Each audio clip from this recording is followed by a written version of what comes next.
Akala ko nasaan tayo eh. Tagaytay. Hindi, akala ko sa Batangas. Layo. Layo pala ng inikutan natin. Oo. Hindi tayo nag-iba ng exit. Nag-interview tayo. Ano? Interview tayo. Sige. This is a documentary brought to you by UST, the Tomasian Media.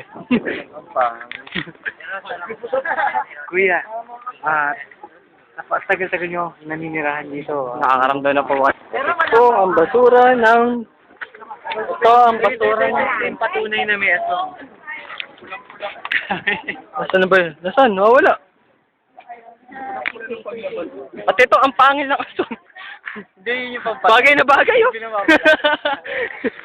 Akala po namin sa tunay na litrato ay isang pala-isipan po sa amin at tatawid kami ng ilog. Ang mga basura ng milenyo. Ito po ang may pakana, yung may payong. Color pink. Kaway naman sa picture. Ay, video pala ito.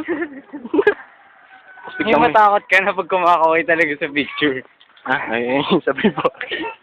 Baka may kumuhay. Hindi sa mga ganyan, hindi mo kukuha. Yeah. Parang Akdog, oh. Pasabang pangitain po yan, ayon sa aking pusoy. Hehe. Shut up. Taga dito ka ba? At meron daw pong ilang manok yan.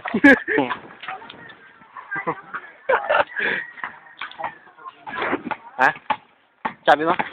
Hindi ko ulit po sa probinsya. Hindi mo ngayon ka. Punta ka sa Pasko. Ayoko eh. So, tingin summer eh. Kaya hindi na ako makapagantay ng summer. Pumunta ka na lang dito, may San Nova Beach. Ano to, simbahan ba ito? Hindi. Oo, simbahan yan. At ito po ang kanilang simbahan. At ayun po ang basketball court, kaso hindi kami makalaro. Pwede. Dahil walang bola. May mga nilalaro dyan kanina eh. Hindi saan nakik-join tayo. Hindi ka naman hold upin yun. Mga may baril dito, Tayo. mga rifle. Bakit? Pili na kayo? NPA na yung sinasabi niya, kuya. Mama ka na. Ayan po, at may mga naglalakad sa Mga MPA yan. mga NPA. MPA yan.